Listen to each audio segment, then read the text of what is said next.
you're the one that you've been looking for. And I'm just here to remind you of that. I've created this channel to learn things and then to share them with you. My name is Keith, bringer of knowledge, information, and a bit of entertainment. Today, the infamous and notorious finger-induced lucid dreaming technique. If you are a follower of lucid dreaming, as I'm sure you are watching this video, or at least you're just interested in doing weird things with your fingers, you'll know that the finger-induced lucid dreaming technique is the easiest, most effective way of getting into a lucid dream. So they say. But as I'm sure you're aware, every new technique that's introduced by the lucid dreaming community seems to be the best way for lucid dreaming ever. I don't know. There is no best technique, you guys. Everyone's different. Everyone processes things different. Everyone makes sense of the world different. Everyone interacts with their brain and their dreams differently. So there is no best technique. You just gotta try one that works for you. I say the best lucid dreaming technique is the one that actually works. Ooh, I want to hit you with a bonus tip at the end of the video, which is sort of a more advanced. It's actually, and this might not help you. Again, this might not be the best thing for lucid dreaming, but it is certainly an advanced technique for lucid dreaming. This is not how to get into a lucid dream. This is how to do some really interesting and helpful things while you're already lucid dreaming, right?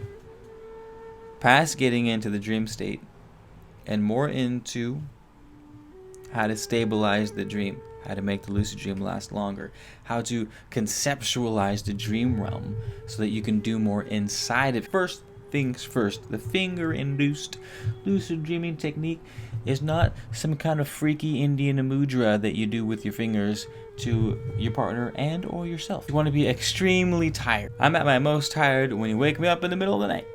So set your alarm clock, wake yourself up in the middle of the night. Here's the thing. Oh, you can download apps that will wake you up where you don't have to move, because this is important. This is not a sponsored video, but you can check it out. I think it's called Lucidity. Anywho, you wake up. Upon awakening, do not move, do not think, do not open your eyes. Do not open your eyes. Anywho, you wake up. Keep your eyes closed, don't think, don't move. Preferably you should be on your back. Being on your back helps you dream. At least I dream more vividly, more often, and I remember more of my dreams when I'm sleeping on my back. You take your fingers and you pretend like you're playing the piano and engage the muscles in your fingers ever so slightly.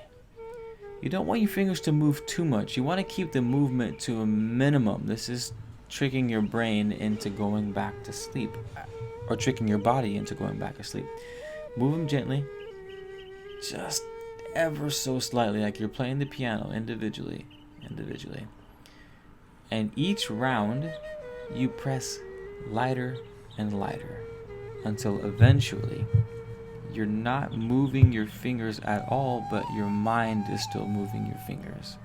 So the idea is your body becomes relaxed. You go into this sort of hypnotic state, and you don't even realize you're dreaming, because that's how subtle the slip is. You don't realize you're dreaming, but you are. So after about 30 seconds, don't count, right? This is where we practice our meditation.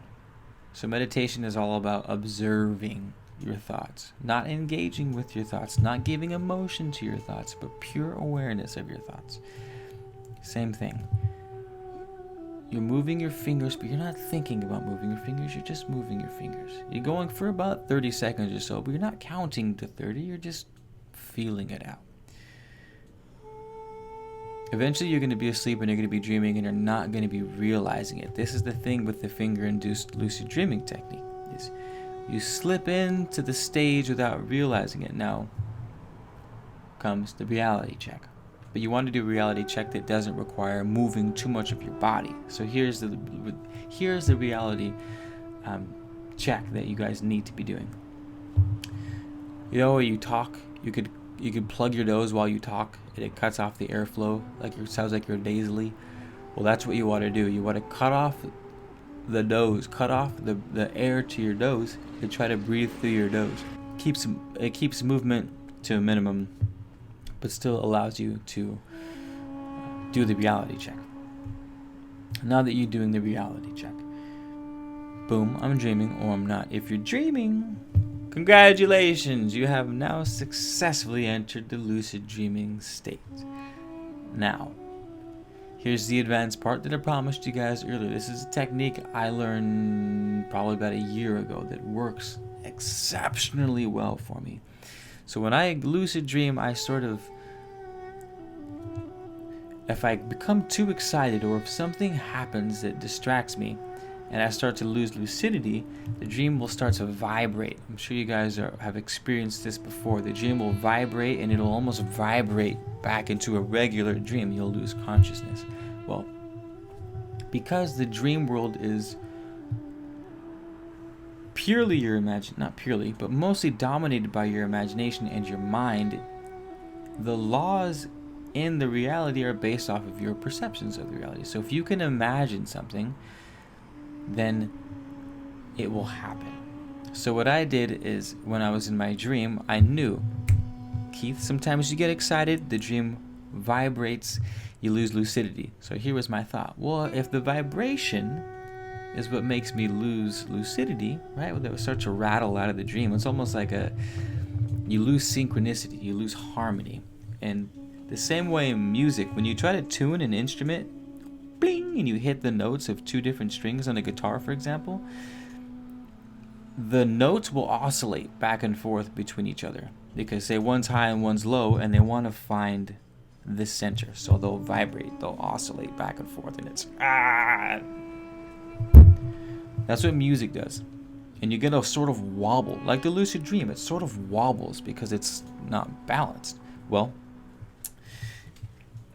in the dream, that disharmony, that wobble, pulls you out of the dream because you're not in harmony. So what I did was, I imagined, right? I used my imagination. You don't have to use my example. You can use whatever you want. Whatever makes the most sense to you. Whatever's the most easy to facilitate, if you will, in your own mind. Easiest to comprehend in your own mind. But I threw these, I called them dream stabilizers. I threw these little chips that stuck, kind of like 007 for N64 when you threw the mines on the wall and they stuck to the wall. It was like that. They looked the same too. I threw them in all four corners of the room, 4 top corners and the 4 bottom corners, and they stuck to the wall. And what they did is they stabilized the dream, and it worked. I felt the dream start to rattle, and the dream stabilizers sort of churned on, and they stopped the dream space from shaking. And it was the longest I'd ever been in a lucid dream. So, this is the thing about the lucid realm, you guys, is that it's almost pure imagination. There's no rules. So people will say you can spin in a circle and that will keep you lucid, or you look at your hands, that will keep you lucid.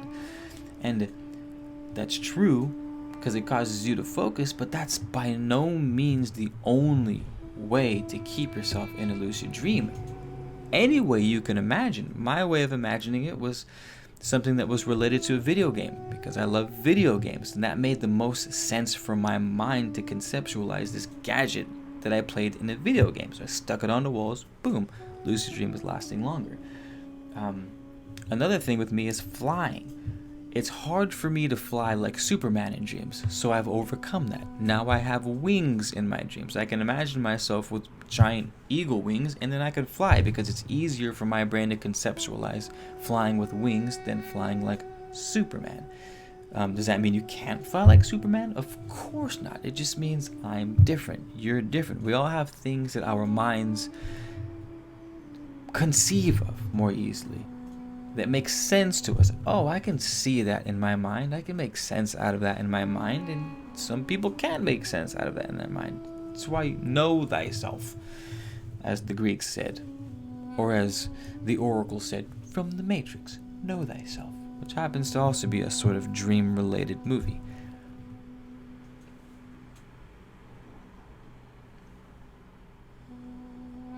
But that's it, you guys. Shit, thanks for coming along.